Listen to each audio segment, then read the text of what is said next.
नमस्कार, आप देख रहे हैं विश्व इंडिया टीवी न्यूज। खबरों के साथ हाजिर हूं मैं वर्षा सिंह। अब बढ़ते हैं खबरों की ओर।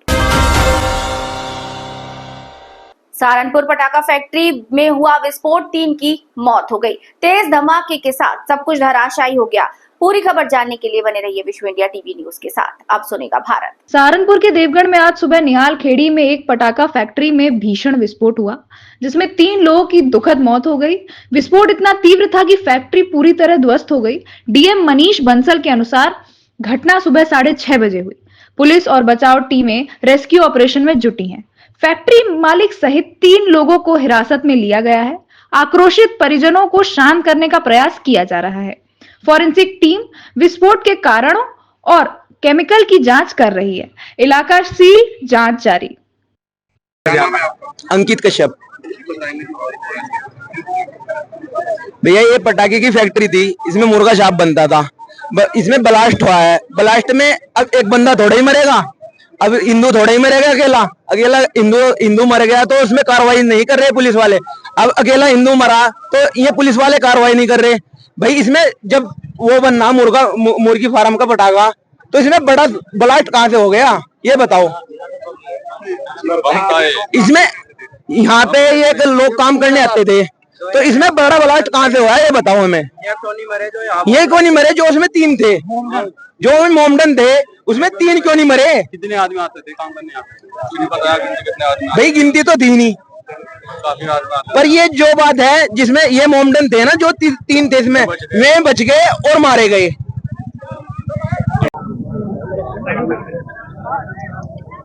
चलो लो सर, जो घटना हुई है क्या देखिए, सुबह लगभग 6:30 के आसपास की ये घटना है और यहाँ पर एक लाइसेंसी पटाखों की फैक्ट्री चल रही थी देवबंद थाने में, जड़ोदा जट गांव में।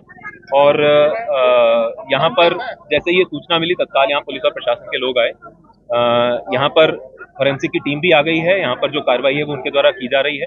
जो फैक्ट्री के संचालक थे उसमें जो लोगों ने बताया उसके हिसाब से 3 लोगों को पुलिस ने हिरासत में लिया है।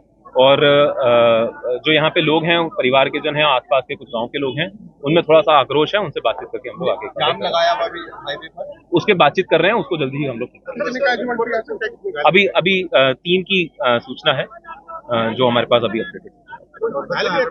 नहीं, घायल कोई ऐसी हल्की फुल्की चोट है 1-2 लोगों के, बस ऐसा कोई मेजर कुछ। ये फैक्ट्री जो है क्या इसका लाइसेंस था? जो प्राथमिक सूचना है उसके हिसाब से इस फैक्ट्री का लाइसेंस था। क्या कुछ बन रहा था इस फैक्ट्री के अंतर्गत पटाखों के लिए लाइसेंस मिला हुआ था। बाकी वास्तविकता में उनके द्वारा क्या किस प्रकार के पटाखों का निर्माण किया जा रहा था वो फोरेंसिक की टीम और इन्वेस्टिगेशन के बाद हम लोग।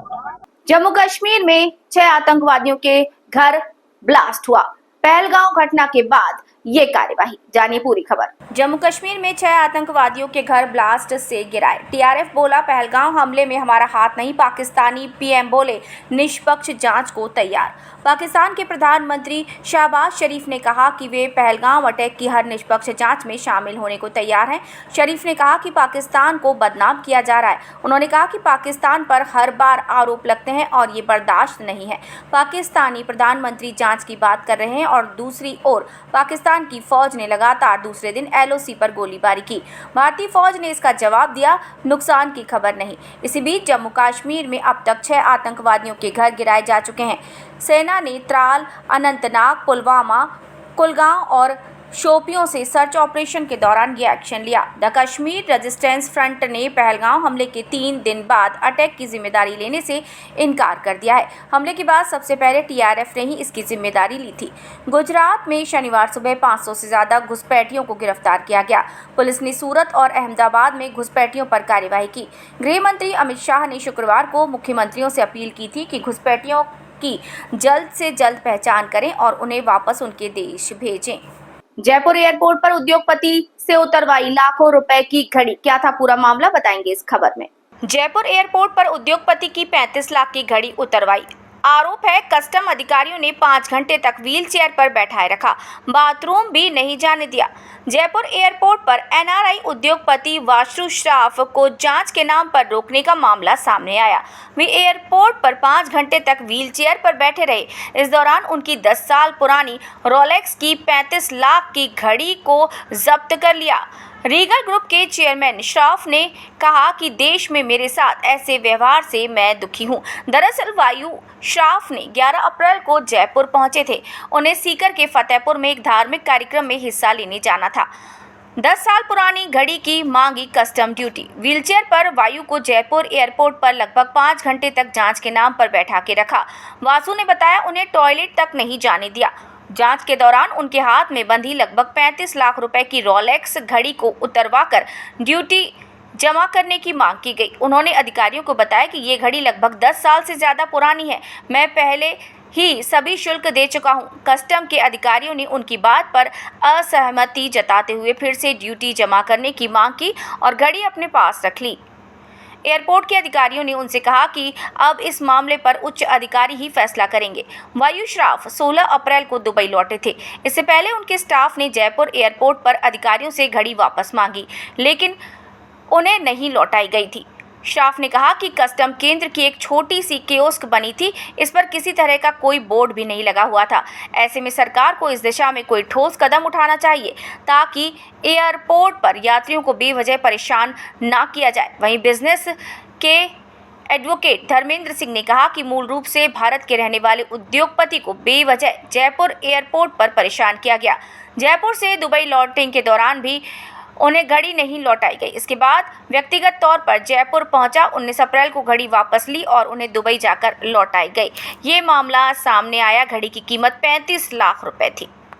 पहलगाम हमले के बाद पाकिस्तानी कलाकारों को भारत में प्रदर्शन करने पर रोक की गुहार तेज हो गई है। अबीर गुलाल फिल्म का भी विरोध प्रदर्शन शुरू हो गया है। पूरी खबर देखिए। कश्मीर के पहलगाम में मंगलवार 22 अप्रैल को हुए आतंकी हमले के बाद सोशल मीडिया पर पाकिस्तानी कलाकारों के खिलाफ माहौल गर्म हो गया है। फवाद खान की वापसी वाली फिल्म अबीर गुलाल इस विवाद के केंद्र में है। इस फिल्म में वाणी कपूर और रिद्धि डोगरा भी अहम किरदारों में है। इसे 9 मई को रिलीज होना था। बता दें कि 26 लोगों की जान गई थी। पहलगाम हमले में कई लोग घायल हुए। इसके बाद सोशल मीडिया पर फिल्म का बहिष्कार होना शुरू हो गया और पाकिस्तानी कलाकारों को यहां पर अपना प्रदर्शन करने के लिए मनाही की गई। रिद्धि डोगरा ने एक्स पर हमले की निंदा की, लेकिन कुछ यूजर्स ने उन्हें ये कहकर ट्रोल किया कि वो उसी फिल्म में काम कर रही हैं जिसमें पाकिस्तानी एक्टर फवाद खान है। रिद्धि ने जवाब में लिखा, हम एक सभ्य समाज में रहते हैं जहां सभी का स्वागत होता है, लेकिन अगर ज़रूरत पड़ी तो हम दरवाजे बंद भी कर सकते हैं। एक पोस्ट में उन्होंने साफ किया कि मैंने फवाद के साथ तब काम किया जब सरकार ने इसकी इजाज़त दी। मैं कानून का सम्मान करती हूं। हाँ, मैं भी गुस्से में हूं, लेकिन मैं हमेशा गरिमा से बात करती हूं। उन्होंने ये भी जोड़ा कि मैं कलाकार हूं, इसका मतलब ये नहीं कि मैं चुप रहूं। मैं भी दुखी हूं, लेकिन मेरी कोशिश है कि शांति और सम्मान के साथ बात करूं। दिया मिर्जा का भी एक पुराना इंटरव्यू यहां पर वायरल हुआ जिसमें उन्होंने फवाद खान की वापसी का स्वागत किया था। ये बयान 10 अप्रैल को दिया गया था, लेकिन अब इसे आतंकी हमले के बाद शेयर किया जा रहा है। दिया ने इंस्टाग्राम पर लिखा, मैंने ये इंटरव्यू 10 अप्रैल को दिया था, उस वक्त हमला नहीं हुआ था। अब इसे तोड़ मरोड़ कर दिखाना गलत है और बहुत ही संवेदनहीन है। खबरों के इस बुलेटिन में फिलहाल इतना ही। फिर मुलाकात होगी, तब तक के लिए आप देखते रहिए विश्व इंडिया टीवी न्यूज। अब सुनेगा भारत।